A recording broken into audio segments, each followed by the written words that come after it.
Hello, and welcome to Coffee with Jesus. I am Todd Uebele, and I will be your host for this episode.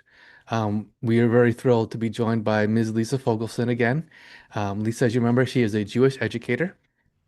And again, a reminder, as we go through our scriptures, there are some slight differences, and we'll point them out. Between the Christian Bible, Old Testament, and the Jewish scriptures, things don't line up exactly. And we'll point that out as we start going through. So, Lisa, thank you so much for joining us again. It's great to have you back on the podcast. It's a Um, pleasure to be here. in this episode, we're going to talk about how the Lord is our strength and our refuge. And there are so many wonderful verses that just paint this great picture. And so we're going to start with a verse from Psalms. In the Christian Bible, it's Psalm 46:1. In the Jewish scriptures, it's actually Psalm 46:2. Right. Uh, so Lisa, would you go ahead and start by reading, and then we can talk about it from there. So Psalm 46, verse 2. God is our refuge and strength, a very present help in trouble.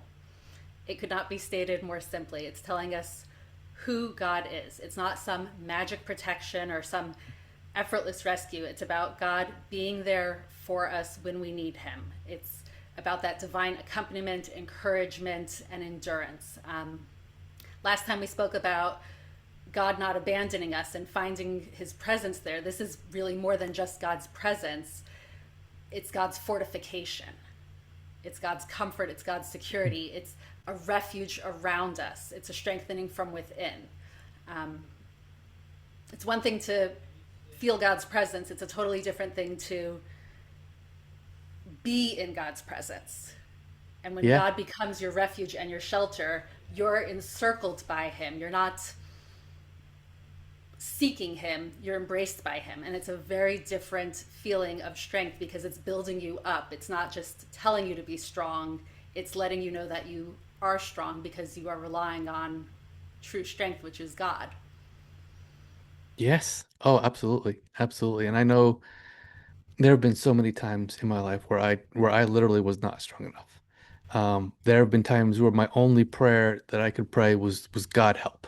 And that was it. That was all I could say. And that's all we need, because God, like you said, He is our strength. He's there, He's present, and He knows the help that we need even before we ask it. So even if we are so distraught we can't even phrase the words or speak the words, He is there. He has already wrapped us in His arms, and He is our strength already. So He Absolutely. knows that help that we need. It's amazing that this language, it's not a promise, it's not a commit, it's a declaration that this is who God is. And so it's kind of like you can walk around the world and say, well, where's the proof of God? Or you can walk through the world and say, like, look at the world, it's proof of God. Yep. um, this is saying, God's there. He's omnipresent. He's there all the time. He's your refuge. You have to just go to that place and find Him. But He's there. He's all around, and He's ready. And the second half of the verse, a very present help in trouble. It sounds like, well, no, if you were helpful, I wouldn't be in trouble. But really, it's saying that God's there even in the trouble, Hmm. especially Yes. in the trouble. When you have the difficult times is not the time that God has abandoned you. It's the time when God has wrapped you up. And, you know, Jewish history is really about focusing on those moments. God promises us He'll be there, He promises us presence, and our job is to train our eyes to perceive it. So, in these low moments, in these moments where things could go wrong, and many times they do, but there's always a little bit of protection, a little bit of something that kept it from being rock bottom, that cushioning, that little extra oomph that lets even in trouble, even in despair, in crisis, God's there. It doesn't mean that it's going to be perfect. It's not as bad as it could be. Yeah. That God is providing you with some level of protection and care and comfort as part of His plan. Oh yeah. And it's the thought or the knowledge that God is always there to me is so comforting because like I said, there were times where I couldn't even come up with the words to ask for help. And just knowing that he is there supporting me, it's the only way I can get through. And we don't always see it. Um, to kind of give an example, there was this one time when I was in Afghanistan and they were hitting our base, I think like 13 times we got shelled in just a matter of a couple of hours. And so you're sitting in the bunker and you can't see what's happening. You're just holed up in the bunker. But there are things happening outside. The quick reaction force is searching out the teams that are launching the mortars. We use blimps. Yes, we still use blimps, which we raised up to do the surveillance, to locate the teams. And at night, they have the IR cameras to locate the teams. And all this stuff is happening to protect us and keep us safe, even though in the bunker, we couldn't see it, right? Um, Sure. and God is the same way. We can't always see what's happening. We can't always see what's happening behind the scenes, if you will. But God is there taking care of us. Um, in the house that we're renting right now, we have had a lot of issues with the house, and the landlord has been very slow to fix things. And there are times where I wanted to escalate and send them nastygrams, and God's like, "No, just stop. I got this." You know. So I just waited, and sure enough, at this point now, everything that we needed addressed has been addressed. You know, Wow. um, and it's just God was working behind the scenes, even though it was taking longer than I wanted, even though I couldn't see what was happening, things were happening. God was there and God was taking care of things, even though I couldn't see it. For sure. God works behind the scenes. I think of it as almost a tapestry Mhm. that we're kind of looking at the backside of a little piece of a tapestry. And you can look at it and be like, wow, that's a mess.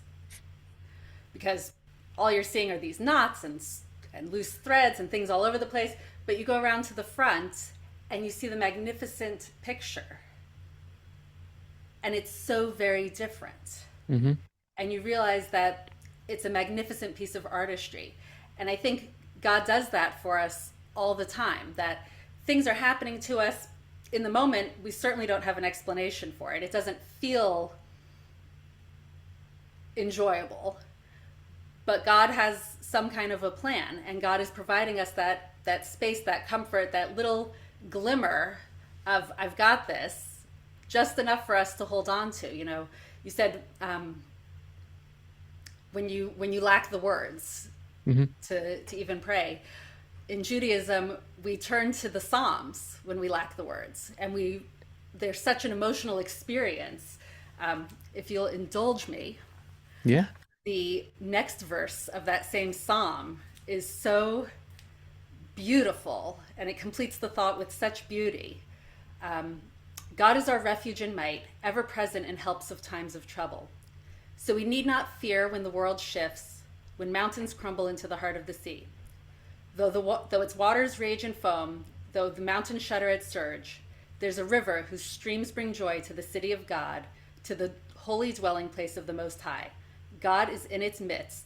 It will never crumble. God will come to its aid at the break of day. It is the most hopeful, beautiful, it's that exact bunker feeling of whatever's going on, God's got a bigger plan. Yeah. And your experience, you think of a baby in a stroller, those super fancy ones with the lie them down, has the covering over it, the rugged wheels, this and that. That baby is so protected. It's got their parents behind it, to the side, making sure no harm befalls this baby. But to the baby, the experience is like bump bump bump bump bump bump bump. Like, what's going on here? But really, they're being totally protective and enveloped. They just don't see it. They think I'm bumping. They have no idea what it would be like outside of that stroller. Right. And Right. God's giving us that cushion, that comfort, always, especially in our times of trouble. And he's constantly assuring us that he's going to provide us with the strength, the stamina, the inner resilience to make it through. I've never been a soldier. I've, been very fortunate in life to be removed from tragedy, but when I've heard the stories of the hostages that have come home from Hamas's attack on Israel, their ability to hold on to hope, to commitment, to values, despite their circumstances, is mind blowing. And one after another, they all point to God, that they held on to that connection, they held on to that hope. Even the ones who died in captivity believed that better times were coming, and that they walked through being a hostage in Hamas underground in the tunnels with an appreciation for what they did have, Hmm.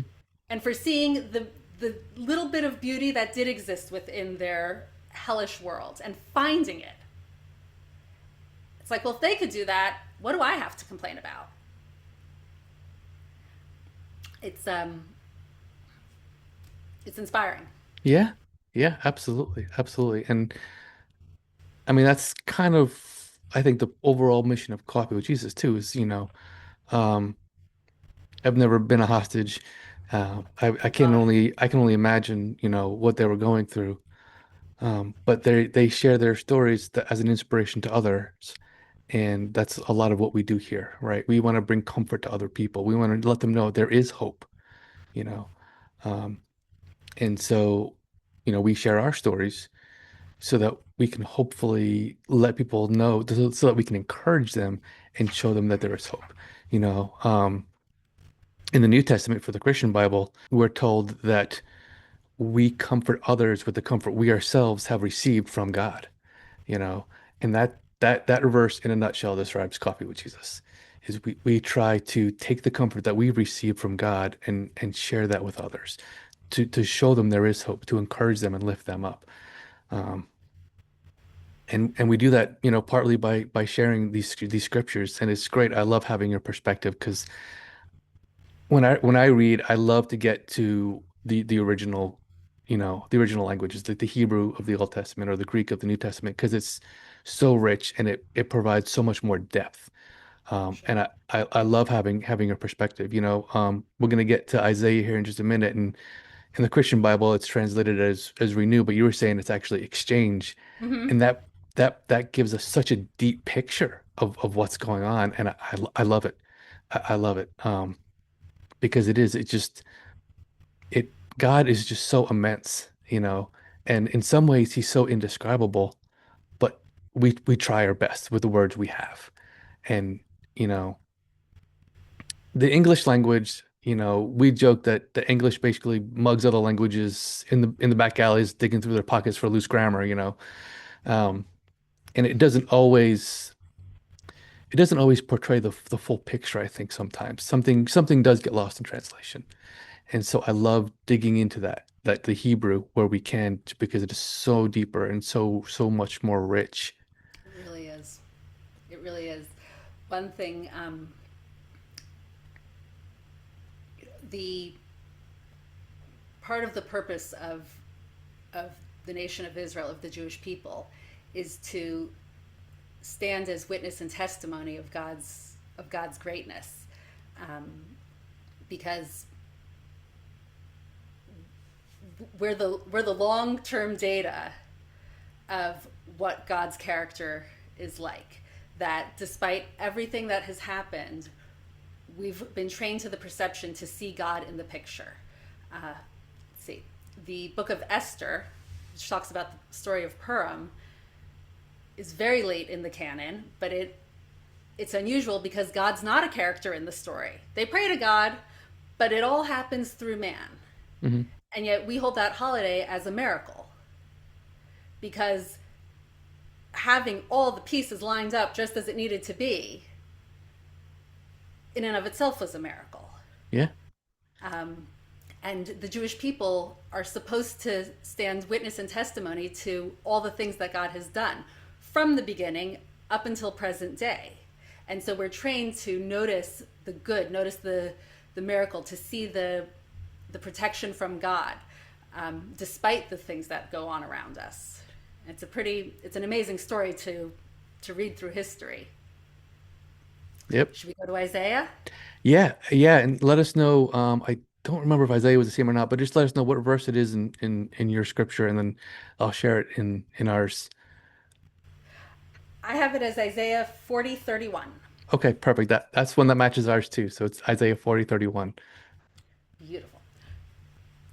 Those who hope in the Lord will exchange their strength. They will soar on wings like eagles. They will run and not grow weary. They will walk and not faint. Go ahead, you start. Oh, I know. I love that, and that's kind of what I was saying earlier. Because in the translations that I use, it says they will renew their strength. And while the words might sound a little similar, there's a big difference. And if you wouldn't mind just sharing the difference between renew and exchange, because that's just I love it. It's great. So, to me, I think of it like phone batteries. Renewing your strength is plugging into a wall and downloading more strength.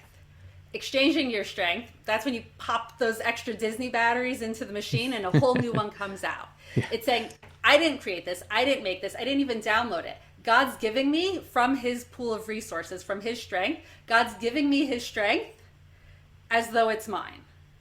And when that runs out, you just exchange it. It like a soda stream. Just Yeah. exchange it for a new one. Just exchange it for a new one. It's the perfect model. What's so fascinating is how do you get to just borrow out God's strength like that? It says those who hope in the Lord.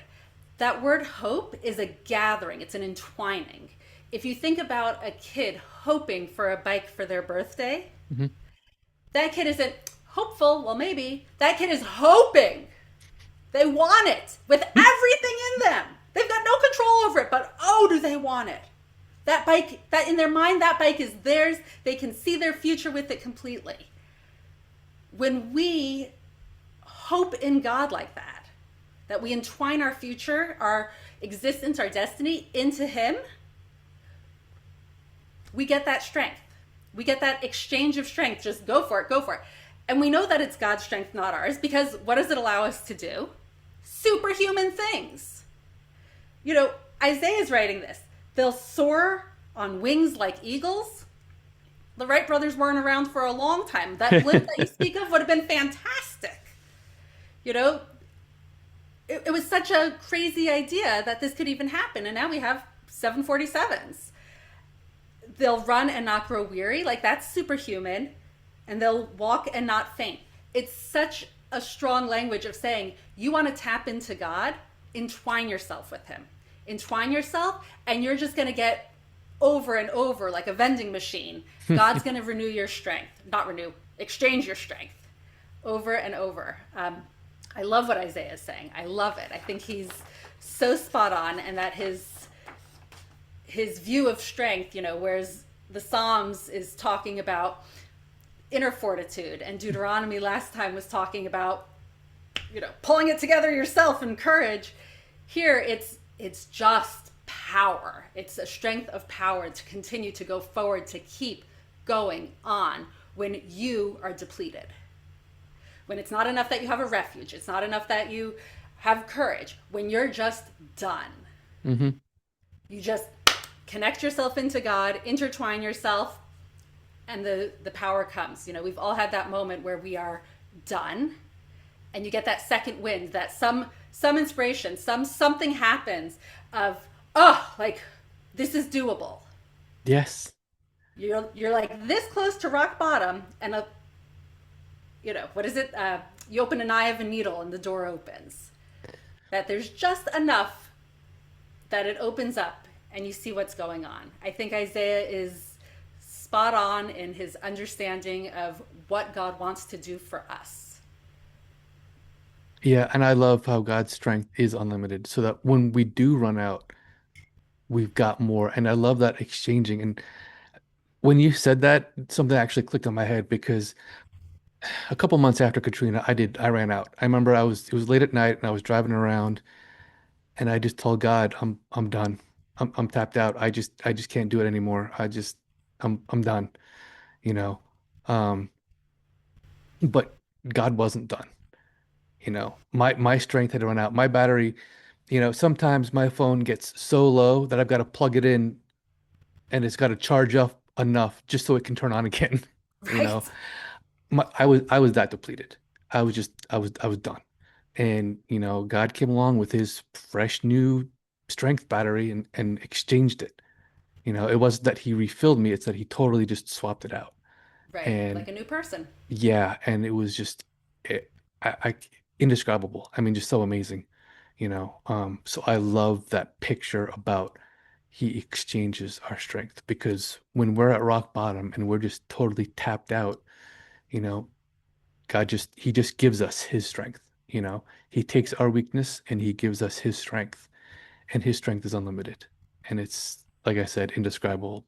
To me, it's just so amazing. Absolutely. There's a verse, I want to say in Lamentations, that talks about God's faith in us being great. It's actually used every day in Jewish prayer when you wake up, that you thank God for waking up because his faith in us is great. That just by waking up every morning, God's telling you, you've got this. Which a lot of days, like I don't feel like I've got this at all. Like I know all the warts, I know all the like it does not feel like I've got this. Whatever the world thinks, like I know the inside and it certainly doesn't feel like I've got this. But literally waking up every morning is God whispering in your ear, I believe in you. Yes. Your job here isn't done. I believe in you. You've got this. It's the most affirming thing in the world. Yes. Oh, absolutely. And that's yes. I love it. God's got this. And when God gives you his strength, you got this. I love it. I love it. And Lisa, amazing insights as always. Thank you My so pleasure. much. Thank you so much for coming on the show again. Um, can't wait to do this with you again. Um, Looking forward. ladies and gentlemen, just remember it. I mean, God's got this, and with God's strength, you've got this. Thank you so much for watching. Thank you so much for listening, and may God bless each and every one of you.